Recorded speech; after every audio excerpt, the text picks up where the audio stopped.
ഗോപികൃഷ്ണൻ, എനിക്കറിയാം ഇപ്പോൾ കോടതിയിൽ വാദം തുടരുകയാണ്. സ്വമേധയാ എടുത്ത കേസാണിത് വയനാടിനെ സംബന്ധിച്ച്. ഗോപികൃഷ്ണൻ, ഇപ്പോൾ നമുക്ക് ലഭിക്കുന്ന വിവരങ്ങൾ എന്തൊക്കെയാണ് കോടതിയിൽ നിന്ന്? ഞാൻ പറഞ്ഞു വന്നത് ഇതിൽ നിയമപരവും സാങ്കേതികവുമായ പ്രശ്നങ്ങളുണ്ട്. വൈകാരികതയ്ക്കപ്പുറം ആ പ്രശ്നങ്ങൾ കൂടി പരിഗണിച്ച ശേഷമേ കേന്ദ്ര സർക്കാരിന് ഈ കാര്യത്തിൽ വ്യക്തത വരുത്താൻ കഴിയൂ. കോടതിയും ഈ വിഷയത്തിലേക്ക് കടക്കുകയാണ്. കാരണം ഇക്കാര്യത്തിൽ അഡ്വക്കേറ്റ് ജനറൽ സംസ്ഥാന സർക്കാരിന് വേണ്ടി ഹാജരാകുമ്പോൾ പറയുന്നത് ഇപ്പോൾ കിട്ടിയിരിക്കുന്ന കത്ത്, അതായത് കേന്ദ്ര സർക്കാർ നൽകിയിരിക്കുന്ന മറുപടിയിൽ നിന്ന് മനസ്സിലാക്കാൻ കഴിയുന്നത് കേന്ദ്രത്തിന് കേരളത്തിന് ഈ ഘട്ടത്തിൽ സഹായിക്കാൻ, സാമ്പത്തികമായ സഹായം നൽകാൻ കേന്ദ്രത്തിന് താല്പര്യമില്ല എന്നതാണ് ഈ കത്തിൽ നിന്ന് വ്യക്തമാകുന്നത് എന്ന നിലപാടാണ് സംസ്ഥാന സർക്കാർ കോടതിയിൽ സ്വീകരിച്ചിരിക്കുന്നത്.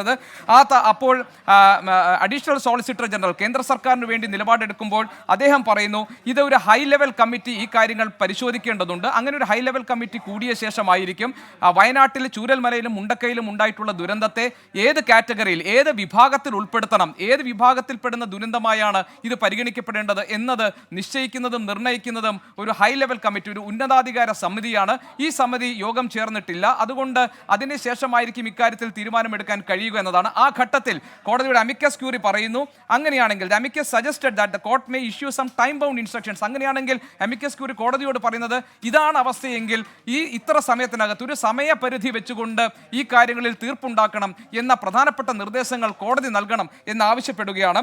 അപ്പോഴാണ് വീണ്ടും അക്കൗണ്ടന്റ് ജനറൽ പറയുന്നത്, അഡ്വക്കേറ്റ് ജനറൽ പറയുന്നത്, സംസ്ഥാന സർക്കാരിനെ സംബന്ധിച്ച് ഇപ്പോൾ നേരിടുന്ന ഒരു പ്രശ്നം, ഞങ്ങൾ റീഹാബിലിറ്റേഷനിലേക്ക് കടന്നിരിക്കുന്നു, ഞങ്ങൾ പുനരധിവാസ പ്രവർത്തനങ്ങളിലേക്ക് കടന്നിരിക്കുന്നു. അതിൽ ഏറ്റവും ആവശ്യമായിട്ടുള്ളത് ഭൂമി ഏറ്റെടുക്കുക എന്നതാണ്. സംസ്ഥാന സർക്കാരിൻ്റെ മുന്നിലുള്ള ആദ്യത്തെ കടമ്പ ഭൂമി ഏറ്റെടുക്കുക എന്നതാണ്. കാരണം നമുക്കറിയാം ടൗൺഷിപ്പ് അടക്കമുള്ള കാര്യങ്ങളിലേക്ക് സംസ്ഥാന സർക്കാരിൻ്റെ ആലോചനകൾ കടന്നു കഴിഞ്ഞിട്ടുണ്ട്.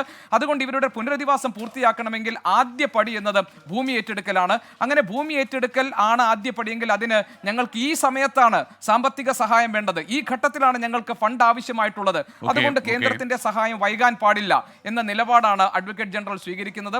ഏതായാലും കോടതി ഈ കാര്യത്തിൽ ഇടയ്ക്ക് ഒരു അഭിപ്രായം പറഞ്ഞത് കേന്ദ്രം സഹായം നൽകില്ല എന്ന് പറഞ്ഞിട്ടില്ലല്ലോ, കേന്ദ്രത്തിന്റെ അസിസ്റ്റൻസ് ഉണ്ട് എന്നല്ലേ ഈ കത്തിൽ നിന്ന് വ്യക്തമാകുന്നതെന്ന് ഗോപികൃഷ്ണനാണ് വിവരങ്ങൾ നൽകിയത്. കോടതിയിൽ ഇപ്പോഴും വാദം നടക്കുകയാണ്. മാത്രമല്ല കോടതിയുടെ ഇടപെടലിൽ കോടതി പറഞ്ഞ കാര്യം അടിവരയിട്ട് ഗോപികൃഷ്ണൻ സൂചിപ്പിച്ചു.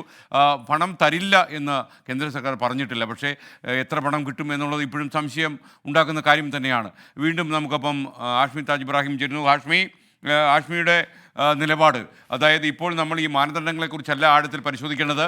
കാരണം ഈ മാനദണ്ഡങ്ങൾ പരിശോധിക്കാതെ പല സംസ്ഥാനങ്ങളെയും കേന്ദ്ര സർക്കാർ ഈ അപകടത്തിൻ്റെ മുൻപിൽ സഹായിച്ചിട്ടുണ്ട് എന്നുള്ള കാര്യമാണ്. ഉറപ്പായും എൻ്റെ നിലപാട് അത് തന്നെയാണ്. ചട്ടങ്ങളും മാനദണ്ഡങ്ങളും മനുഷ്യന് വേണ്ടിയുള്ളതാണ്. മനുഷ്യന് മുകളിൽ നിൽക്കുന്നതല്ല നിയമങ്ങളും ചട്ടങ്ങളും മാനദണ്ഡങ്ങളും ഒന്നും.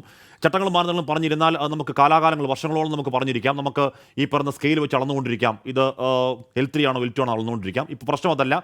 വയനാട് ഒന്നാകെ ദുരിതപ്പെട്ട് നിൽക്കുന്നു. അവരുടെ മനുഷ്യർ ഇപ്പോഴും നിരാലംബരും നിസ്സഹായമായി നിൽക്കുന്നു. അവർക്ക് സഹായം കൂട്ടണമെങ്കിൽ കേന്ദ്ര സംസ്ഥാന സർക്കാർ കൈകോർത്ത് നിൽക്കണം.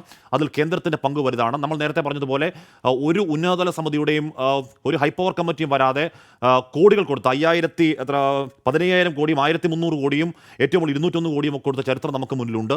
കേന്ദ്രം വിചാരിച്ചാൽ, കേന്ദ്രത്തിന് ഇച്ഛാശക്തി ഉണ്ടെങ്കിൽ, ആഗ്രഹമുണ്ടെങ്കിൽ അത് കേരളത്തിന് തരാവുന്നതേ ഉള്ളൂ.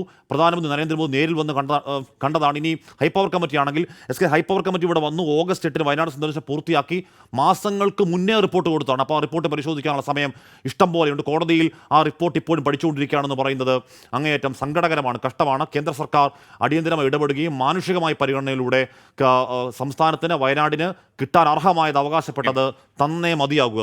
അത് തന്നെയാണ് ഇപ്പോൾ വരുന്ന ഒരു വാർത്തയാണ്. ഈ കേസ് പരിഗണിക്കുന്നത് കേരള ഹൈക്കോടതി അടുത്ത വെള്ളിയാഴ്ചയിലേക്ക് മാറ്റിവെച്ചിരിക്കുന്നു എന്നുള്ളതാണ്. അപ്പം ഇനി വെള്ളിയാഴ്ചയായിരിക്കും കൂടുതൽ വാദം കോടതി ഇക്കാര്യത്തിൽ കേൾക്കുക. കേന്ദ്ര ഫണ്ട് ഏതെങ്കിലും ഔദാര്യമല്ല, അത് കേരളം പിടിച്ചു വാങ്ങണമെന്ന് അല്പം മുമ്പ് ICC general secretary KC Venugopal നമ്മോട് തന്നെ പറയുകയുണ്ടായി.